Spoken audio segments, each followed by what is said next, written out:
Quando soube da morte de João Batista, Jesus partiu e foi de barca para um lugar deserto e afastado. Mas quando as multidões ficaram sabendo disso, saíram das cidades e o seguiram a pé. Ao sair da barca, Jesus viu grande multidão, teve compaixão deles e curou os que estavam doentes.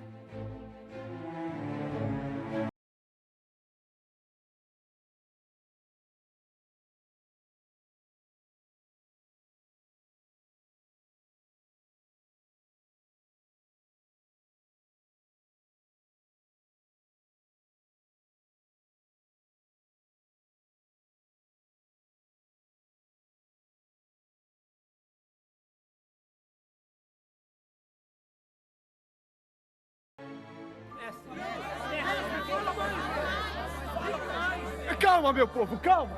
Tenham paciência! Mestre, o senhor tem que... Mestre, este lugar está deserto e a hora já está adiantada. Despede as multidões para que eles possam ir a algum povoado para comprar o que comer. Eles não precisam ir embora. Deem a eles, vocês mesmos, de comer.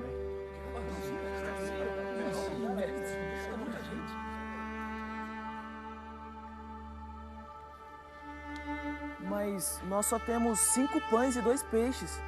Pois bem, tragam aqui.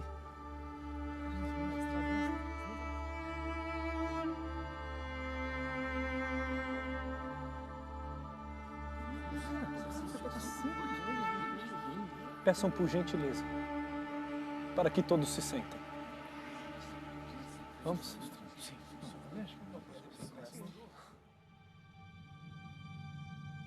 Jesus pegou os pães e os 2 peixes, ergueu os olhos para o céu, pronunciou a bênção, partiu os pães e os deu aos discípulos. Pai, eu te agradeço por esse pão e por esse peixe, fruto do trabalho da mão dos homens. Te agradeço e te ofereço por ter nos dado este alimento.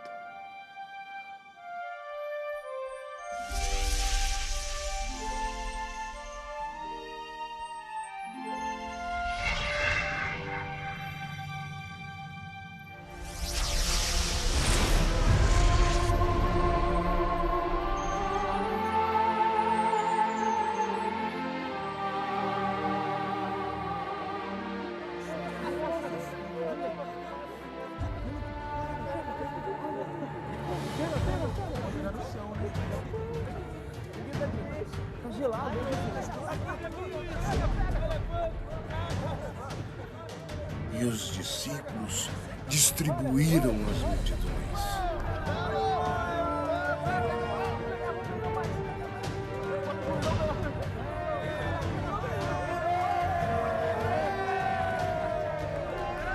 Todos comeram e ficaram satisfeitos, e ainda recolheram 12 cestos cheios de pedaços que sobraram.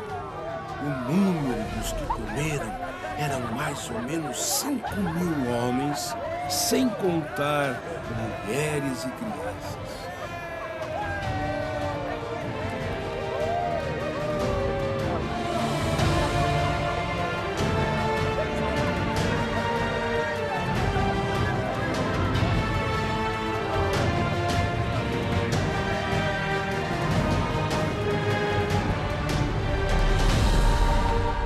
Queridos telespectadores, nós começamos este mês no Brasil, um mês muito importante para a nossa reflexão.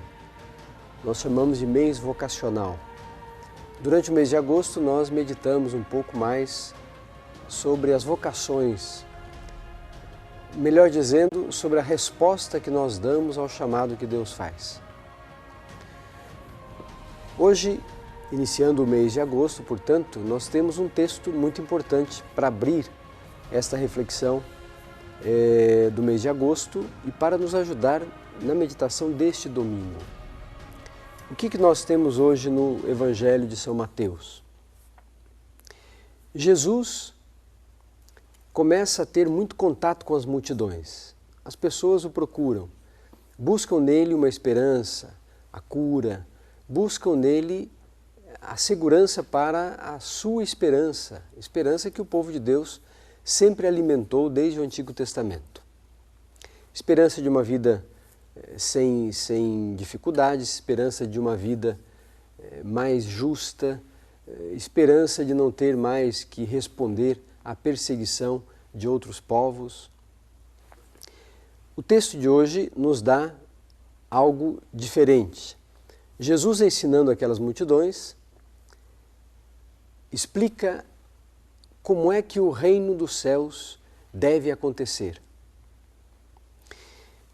Pelo cair da tarde, aquele povo todo estava ali para ouvir Jesus e ouvindo o que ele estava dizendo. E os discípulos ficam preocupados e dizem a Jesus que ele deveria despedir a multidão para que ela pudesse ir às cidades, às vilas, comprar alimento, se alimentar, porque já era tarde. E Jesus dá uma resposta que talvez os discípulos naquele momento não esperavam. Jesus diz a eles, eles não precisam ir embora, vocês mesmos deem de comer a eles. Eles ficaram muito espantados, porque era uma multidão. Como é que eles poderiam servir alimento para aquela multidão? Eles disseram a Jesus, olha, nós temos aqui muito pouca coisa. Não é possível alimentar essa multidão. E Jesus, evidentemente, insistindo com eles que deveriam alimentar aquele povo. E aqui tem algo importante. Qual é o alimento que as pessoas precisam? É só do alimento material? Já na Sagrada Escritura nós ouvimos muitas vezes esse trecho. Não só de pão vive o homem, mas de toda a palavra que sai da boca de Deus. Os discípulos disseram a Jesus, olha, nós temos muito pouca coisa para podermos alimentar este povo. E essa pouca coisa, o que era de fato? Jesus dizendo a eles que deveriam alimentá-los, eles retrucam dizendo, nós temos apenas 5 pães e 2 peixes. 5 pães e 2 peixes. Nós sabemos todos, já ouvimos pelo menos a notícia sobre isso, de que na Sagrada Escritura, quando o autor sagrado coloca o número 7, quer falar da plenitude, daquilo que é, vamos dizer assim, daquilo que tem de sobra. É o complemento de tudo. 5 pães e 2 peixes. 7 elementos, 7 unidades do alimento para aquele povo. Bem, de qualquer modo, os discípulos então, convidados por Jesus a alimentar aquele povo com apenas um alimento que eles achavam pouco, são questionados no seu modo de fazer as coisas. Eles se dedicaram a anunciar o reino, a serem discípulos de Cristo, a seguirem Jesus Cristo e depois serem missionários, evidentemente, anunciadores do reino. Mas queriam que as coisas todas fossem fáceis. E Jesus diz a eles, não, vocês devem se esforçar para usar aquilo que vocês têm, que é muito. O número 7, outra vez, quer dizer muito, quer dizer plenitude. É o número completo. Queridos irmãos e irmãs, o Evangelho de hoje nos faz meditar sobre os serviços que nós temos que desenvolver como necessidade ao povo de Deus de encontrar-se com Jesus Cristo.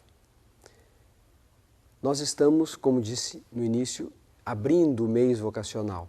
E a primeira reflexão que nós fazemos é em torno da vocação sacerdotal, a vocação aos ministérios ordenados. Os ministros na igreja são servidores. Nós já temos exemplos disso que Jesus apresenta aos discípulos em várias situações. Na última ceia, Jesus lava os pés dos discípulos e diz que eles devem lavar os pés uns dos outros. Institui o mandamento do amor, institui o mandamento que abre horizontes. Os discípulos devem seguir o Mestre e Jesus diz: eu não vim para ser servido, mas para servir.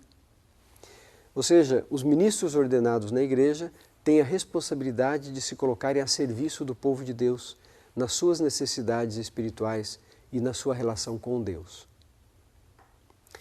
Isso tudo envolve a vida da pessoa, a vida dos ministros ordenados, padres, diáconos, os bispos, e envolve a vida do povo, a vida das pessoas, dos fiéis, de todos os batizados.